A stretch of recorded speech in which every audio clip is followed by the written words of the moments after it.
Sometimes, the most powerful thing you can do is nothing at all. Not out of passivity, but out of presence. This may sound counterintuitive in a world that teaches us to chase, fix, or prove ourselves in the eyes of others. Especially in love, when the one we want drifts away, or worse, chooses someone else, our instinct is to act, to explain, to show them why they've made a mistake. But what if I told you that your silence, your stillness, and your focus on your own energy holds more power than any words you could speak, not out of manipulation, not out of ego, but from a place of deep self-respect and emotional clarity. In relationships, it is not always your presence that changes the dynamic. It is how you carry your absence. When you walk away, not in anger, but in peace, you send a vibration louder than any demand for love. That's when something unexpected happens. The person who left begins to feel your presence more after you're gone. Not because you chased them, but because your stillness became a mirror to their own noise. Sometimes we believe the only way to be loved is to be seen constantly, to be heard, to be noticed, to be validated. So we cling, we chase, we explain. But this very effort, though fueled by longing, creates the opposite effect. It pushes the other person further away. The more energy you pour into making someone stay, the more they feel the need to leave. This is not because love has disappeared, but because the balance of energy has been disrupted. In every relationship, there exists a subtle, often invisible force. Some call it chemistry. Others refer to it as connection. But beneath these terms lies something deeper. What can be described as emotional gravity, just like physical gravity pulls objects toward a center of mass. Emotional gravity pulls others toward the source of calm, stability, and self-assured presence. The one who is grounded becomes the one who is most felt. When you chase, you abandon your own gravity. You lose your center. You orbit around someone else. And that's when the emotional field collapses. Because you've given your power away. This is not merely philosophy. Neuroscience confirms that our emotional state emits subtle, detectable signals that others subconsciously respond to. A study on mirror neurons conducted at the University of Parma shows that humans intuitively attune to the emotional frequency of others. When you are anxious, the other becomes anxious. When you're needy, the other feels suffocated. But when you are calm, present, and unattached to outcome, that emotional state becomes contagious. You transmit peace, you radiate steadiness, and this creates a natural pull.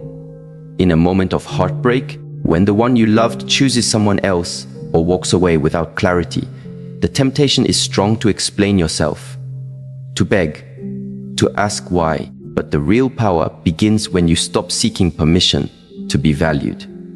When you sit quietly, not in bitterness, but in balance. This shift sends a shockwave through the dynamic because the other person suddenly notices something they hadn't expected. You are not where they left you. Your emotional field has shifted.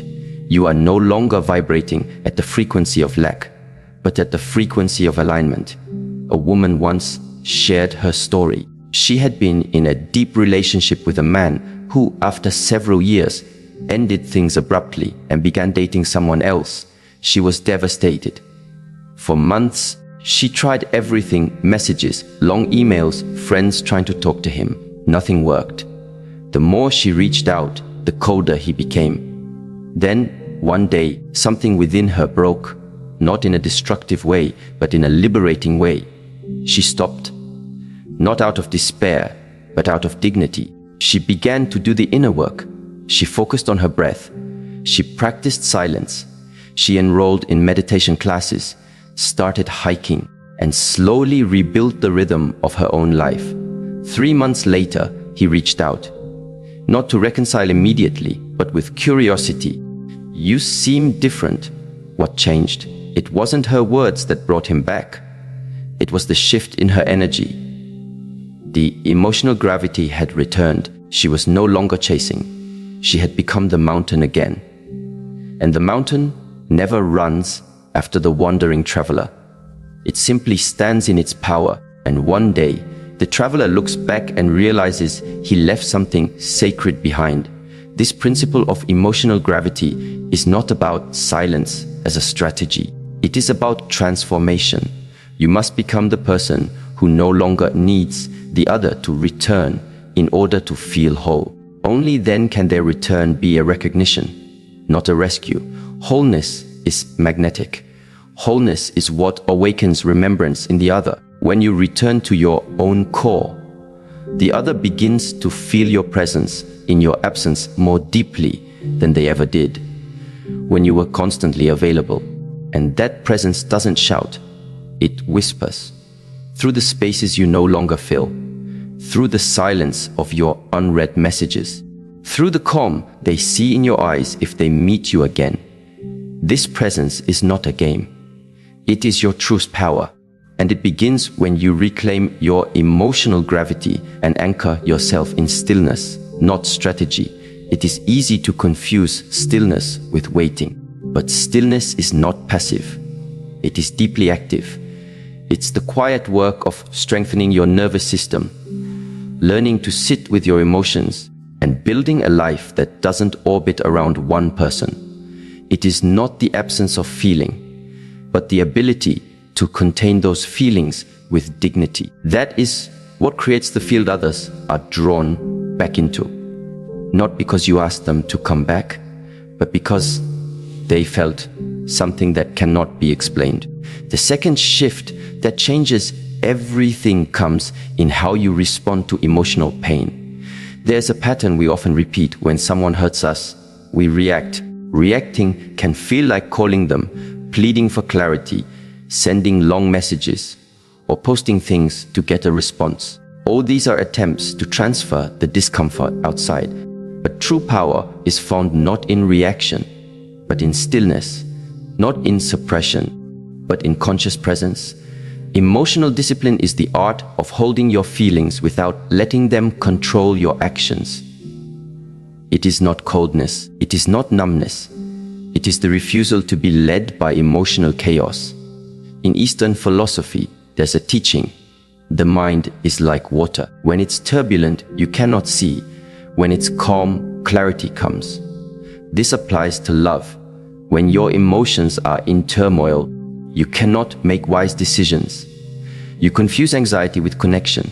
You confuse familiarity with destiny. But when you allow the storm to pass without reacting to it, you see clearly what is true. Let's imagine a man leaves a woman unexpectedly. He finds someone else, seemingly happier, more fulfilled. The woman, heartbroken, wants to scream, wants to ask why, wants to show that she was the better choice. But she pauses. She breathes. She walks by the river instead of sending that long message. She writes in her journal instead of scrolling through his social media. She sits with her pain, not to suffer, but to understand.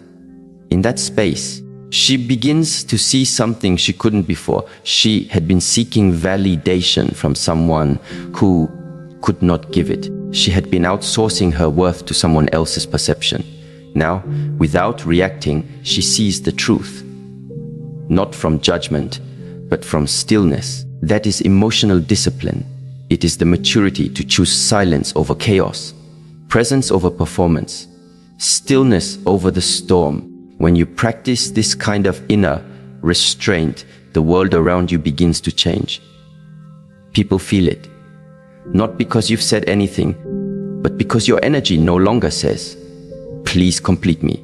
It says, "I am already whole," and that is deeply attractive, whether to the person who left or to someone entirely new. There's a moment in every person's journey where they must decide, do I want to be pursued or do I want to be peaceful? Often, the pursuit costs us our peace. We give our sleep, our self-esteem, and our sanity to someone who has already walked away. But when you reverse that question and choose peace first, something changes inside. You become less reactive and more responsive. You stop needing their presence to feel alive. And ironically, that is often when they begin to feel your presence more than ever. Emotional discipline does not mean you don't feel. It means you no longer react from the first wave of feeling. The space between emotion and response is where your power lives. In that space, you choose clarity. In that space, you choose to walk, not run, to breathe, not break. And the longer you sit in that space, the more your energy begins to realign. This is not invisible. People feel it, especially the one who thought you'd always be available. Over time, those who left may return, not because of what you said or did, but because of who you became in their absence. And when they do, the choice is no longer, will he take me back? But rather, does this relationship align with the person I've now become? That is the power of emotional gravity. That is the strength of inner stillness. When you combine these two forces, you stop being someone who waits, and you become someone who embodies peace, embodies clarity, embodies the very love you once tried to find in someone else. This journey isn't easy, but it is essential, because the return you're seeking from another will only be meaningful if you first return to yourself. Without that, even if he comes back, you will feel empty again. But with self-alignment, you don't just attract him back, you attract only what honors the sacred field you've built within. There comes a quiet moment in a person's life, often after much suffering, much questioning, and many emotional storms, where the focus naturally begins to shift. No longer is the mind obsessed with the question, how can I get him back? Instead, a deeper inquiry arises, one that carries more power and more clarity. Who am I becoming? This subtle shift in attention changes everything. It moves you from dependency to sovereignty, from attachment to evolution. And with that shift, your energy transforms. Energy, though invisible, is never neutral. It is felt. It is perceived. Every time you obsess, cling, or try to control, your energy speaks before your words do. It tells the world, and him, that your center is located outside of yourself. And yet, when you change the direction of your focus from the external to the internal, from the person to the purpose, you stop emitting the energy of lack and begin to radiate the frequency of alignment. This is where true attraction lives. People often ask, what can I do to make him want me again? But the more powerful question is, what part of myself did I abandon in trying to be loved? Because when you begin to repair that relationship, the one you have with your own soul, everything around you begins to respond differently. He may come back, he may not, but either way, you are no longer the same woman he left behind. You are becoming. Transformation does not announce itself. It doesn't come with applause or instant validation.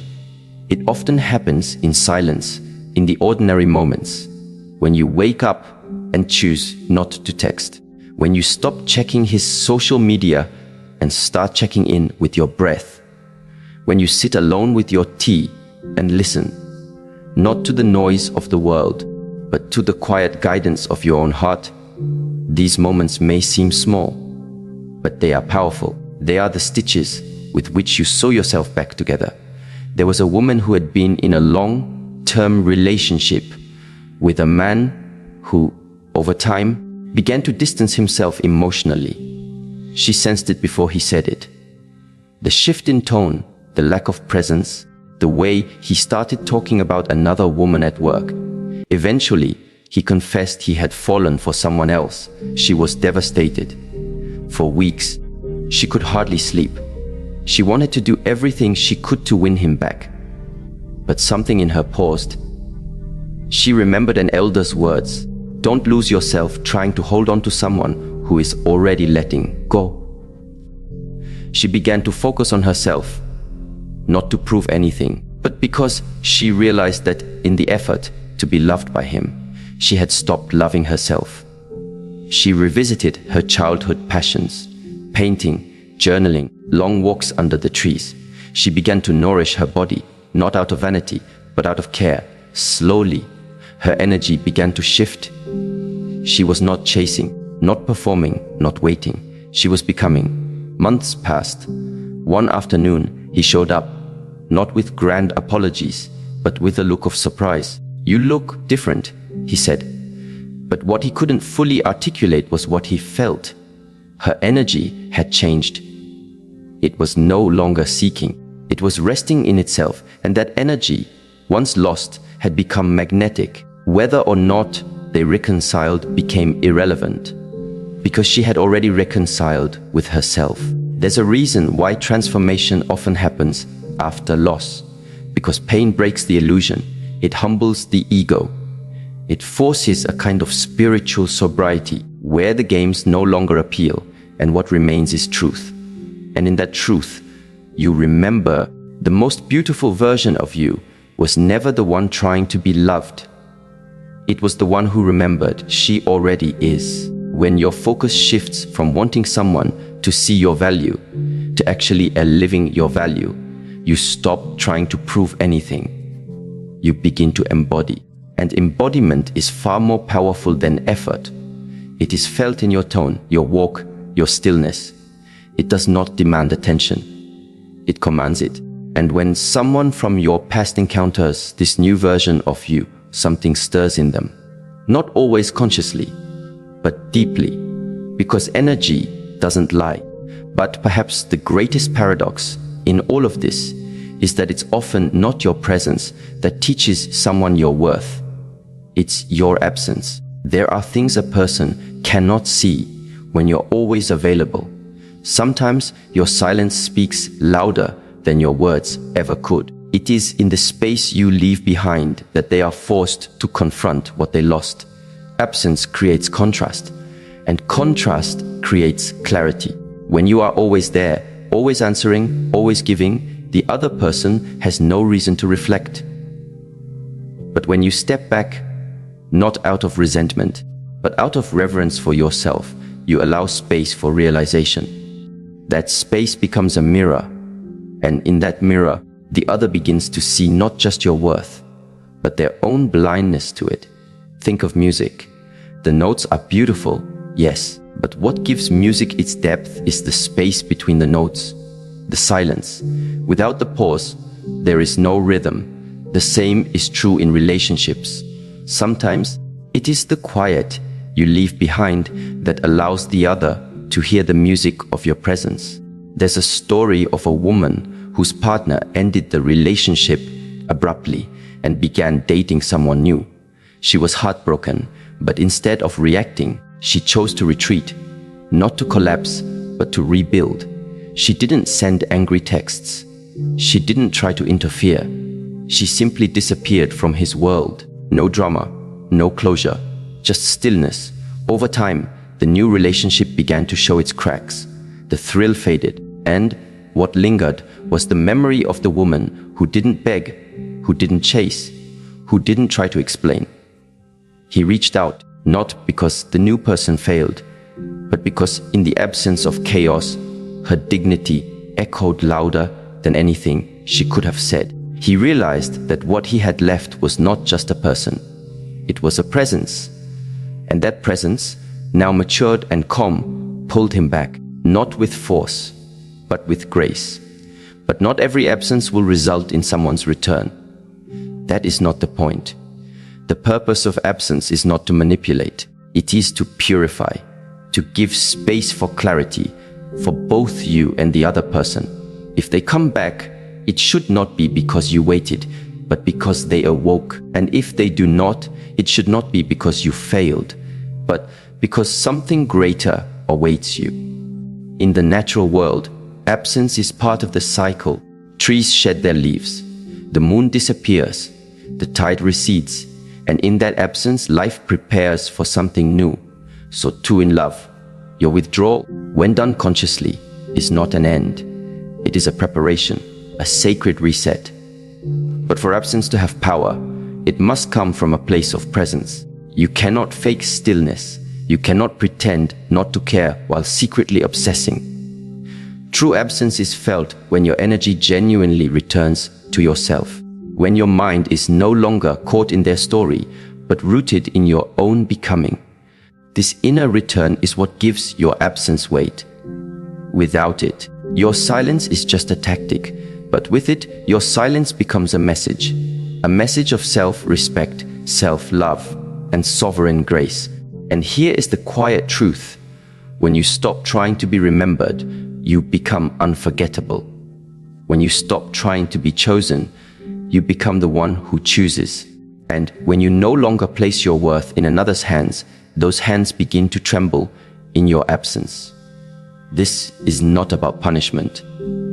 It is about presence. You become so rooted in yourself, so aligned in your energy, that whether someone comes back or not is no longer the defining question of your life. The defining question becomes, what kind of person am I becoming in this silence? That is where your power lies. And if he does return, truly return, it will not be to the woman who waited.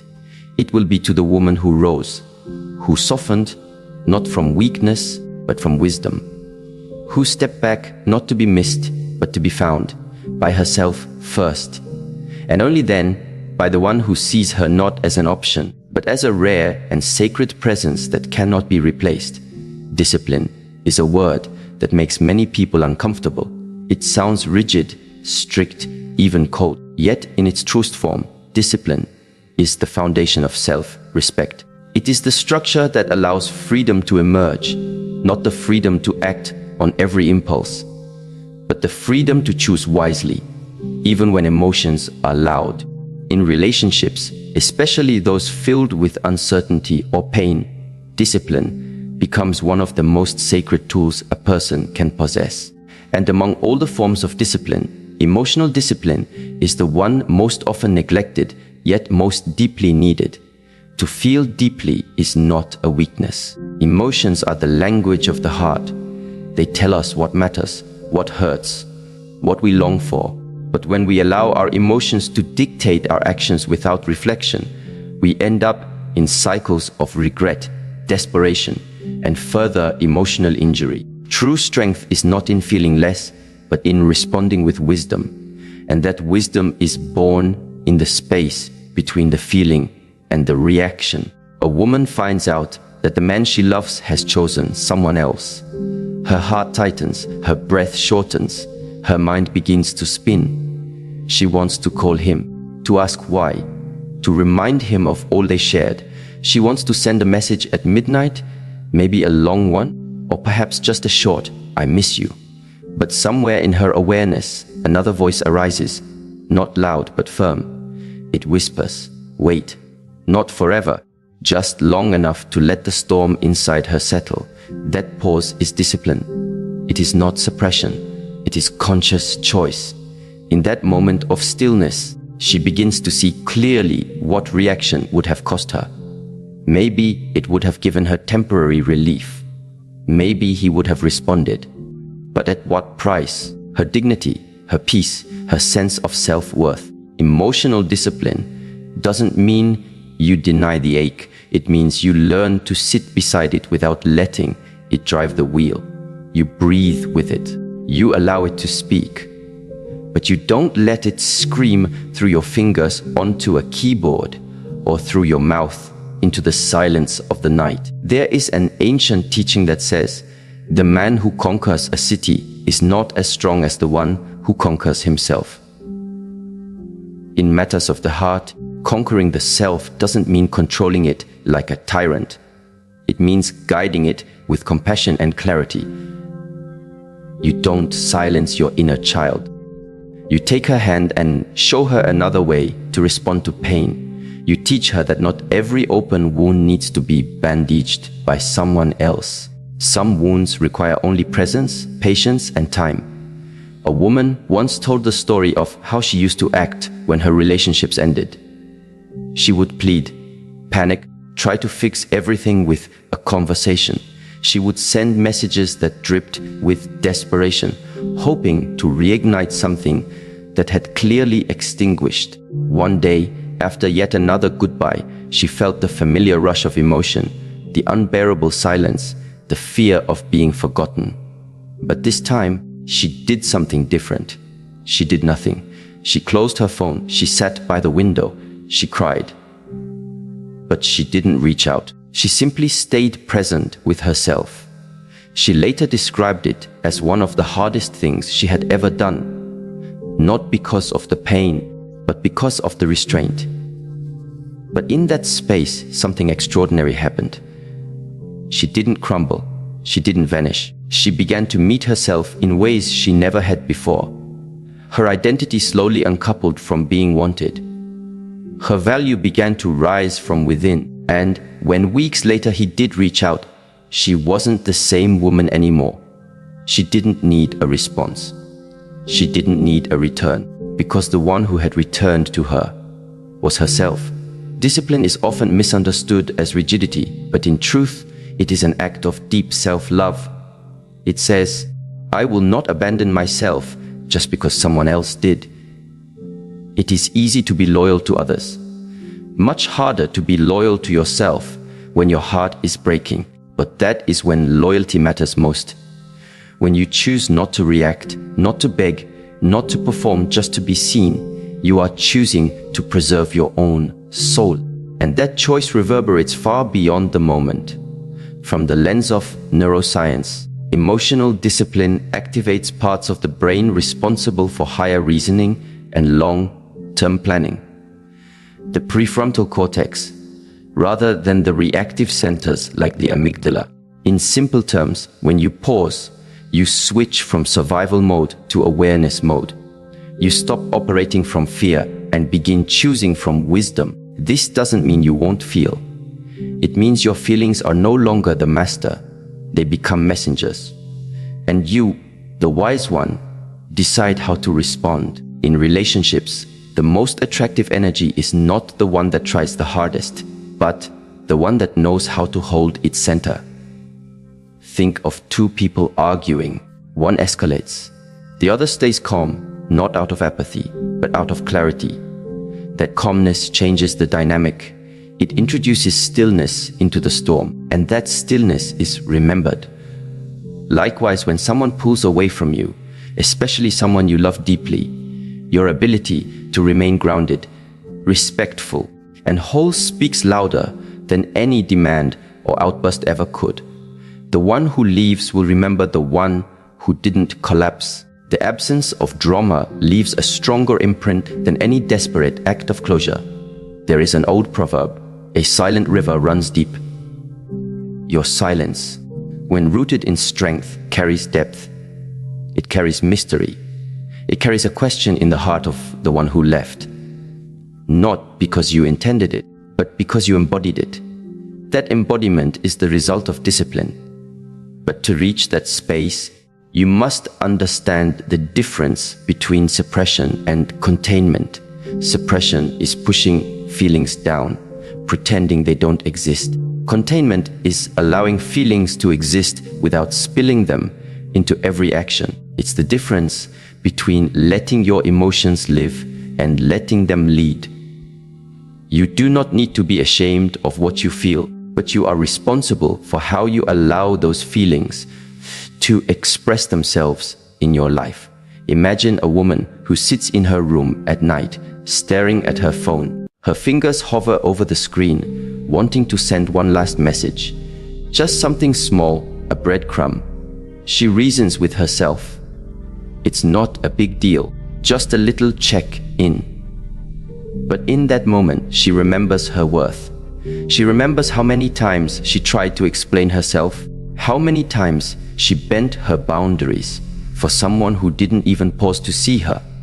So she puts the phone down, walks outside, and takes a deep breath under the stars. That breath becomes an act of liberation. She has chosen herself, not in rebellion, not in pride, but in love. That small act, that pause, that breath, that is discipline. And that discipline becomes a declaration to the universe. I am not here to chase. I am here to be. Over time, discipline builds emotional muscle.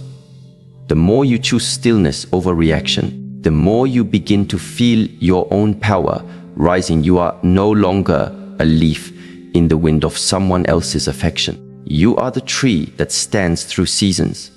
You begin to speak less, but when you do speak, your words carry weight. You no longer give your heart away to anyone who simply knocks on the door.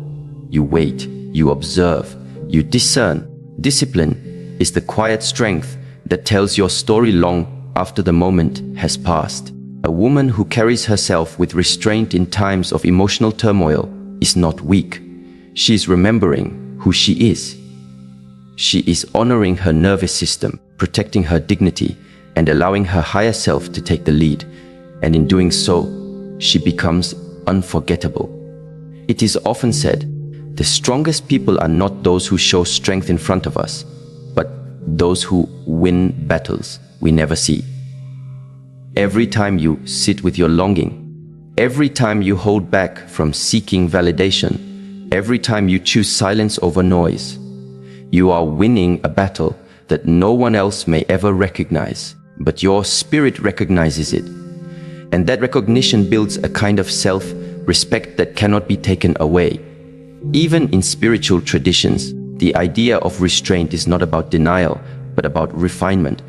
You are refining your emotions, sharpening your awareness, polishing your ability to love without losing yourself. That is the highest discipline, to remain open without being unguarded, to love without abandoning your own center, to want someone without becoming invisible in the wanting. And this kind of woman, this kind of presence, does not need to prove anything. She is not waiting for someone to come back and make her whole. If he returns, it will be because he sees the value of what she held quietly in her own hands all along. If he doesn't, she remains whole because her worth was never dependent on his recognition. It was cultivated in every breath of discipline she took in his absence. Discipline is not just a personal virtue. It is a relational power. It builds the inner foundation upon which real love can stand. Without it, love becomes reactive, chaotic, and unstable. But with it, love becomes clear, grounded, and deeply trustworthy. Not because it's perfect, but because it's anchored in presence, not performance. So the next time your emotions rise, the next time you feel the pull to act, to speak, to reach out, pause. Not out of fear, but out of reverence. Ask yourself not, what do I feel like doing? But what will honor me the most? Let that question guide your response. That is the path of emotional discipline. That is the journey of remembering your own sacred center again and again, even when the world tries to pull you away from it. Healing does not announce itself with clarity or comfort. And it does not arrive at your door, asking if you're ready. It comes softly, often in the stillness after heartbreak, in the silence that follows absence, and in the unfamiliar space where something once lived and now feels lost. Healing is the quiet work of rebuilding, slowly, deeply, and most importantly, from within. When someone you love leaves, or chooses someone else, or fades without warning, the temptation is to believe that something outside of you must come back in order for you to be whole again. The mind insists, if only he returned, if only he saw your worth, if only he realized the mistake. But healing doesn't begin when he comes back. Healing begins the moment you stop waiting and start returning to yourself. This return is not dramatic. It's not built on revenge or reinvention, meant to provoke a reaction. It's made up of small moments. Getting out of bed when your body feels heavy with grief, pouring tea with trembling hands, cleaning your room, not for a guest, but for your own peace. This is how the self is rebuilt, brick by brick, choice by choice. It is not glamorous, and it rarely feels victorious in the beginning, but it is sacred. Rebuilding from within means shifting your focus from what was broken externally to what longs to be restored internally. It asks you to see your heart not as something that failed, but as something that has now been made more available to yourself. So many people confuse healing with moving on. But true healing isn't about leaving pain behind. It's about integrating it into a wiser version of who you are. You don't forget what hurt you. You learn to hold it differently. There's a woman who once poured all her love into a man who promised forever. He made her laugh, made her feel seen, made her believe in shared dreams, until one day his energy shifted. He became distant, then detached, then gone. No reason, no goodbye, just silence. At first, she panicked. She checked her phone every few minutes. She played back every memory, wondering what she had missed. She considered reaching out, desperate for closure. But then something happened. Not all at once, but gradually. She noticed that she had stopped doing the things she loved. She hadn't danced in months. She hadn't visited her favorite coffee shop. She had slowly and unknowingly vanished inside a relationship that had become her center. So she began not with bold declarations, but with simple steps. She danced in her kitchen. She bought a new journal. She wrote a letter to herself that read, "I'm still here." That was her starting point. What she was doing, without naming it, was rebuilding the home inside her that had been abandoned. Not just by him, but by herself. When we place the responsibility of our happiness in someone else's hands, we unconsciously leave the key to our own inner house outside the door. And when they walk away, we feel locked out of our own peace. But healing teaches you how to find that key again. Sometimes it's buried under grief. Other times it's hidden beneath old stories about not being enough. But it's always there. And when you find it, you begin to realize that the love you were craving from someone else was never missing. It was misdirected. The attention, the tenderness, the devotion, all of it can return to its rightful place. From a psychological perspective, the experience of heartbreak often reactivates childhood attachment wounds. It brings up feelings of abandonment, rejection, and fear of being unlovable. That's why the pain can feel so disproportionate. It's not just about the one who left. It's about all the moments long before him when you felt invisible or unworthy. This is why rebuilding from within is so crucial. Because if you don't tend to those deeper roots, you will keep planting your heart in barren soil, hoping someone else's presence will finally make you bloom. True healing is not passive. It is an active, embodied practice. It is choosing to witness your own suffering without abandoning yourself again. It's taking responsibility, not for what happened, but for what happens next. You begin to ask different questions. Not, why did he leave? But, why did I stop listening to my own needs? Not, what's wrong with me? But, where did I forget myself? These questions don't bring immediate answers, but they open doors. And in walking through those doors, you begin to see yourself more clearly. There's a quote often repeated in spiritual circles. The wound is the place where the light enters you. But the light doesn't enter because the wound exists. It enters when you stop covering it, when you stop trying to rush past it, when you sit beside it with honesty and say, this hurts, but I am here for me. In relationships, many people wait for someone to come back as proof that they were valuable. But the real proof comes when you no longer need their return to know your worth. That's when your energy changes. That's when the world begins to reflect back a different version of you. Not one who was abandoned, but one who has risen. There was once a woman who believed she would never recover from the man who left her for someone else. She spiraled for months, replaying everything, comparing herself to the new woman, wondering what she lacked. One day, she went for a walk in the rain. No umbrella, just her breath, her tears, and the sound of water hitting the ground.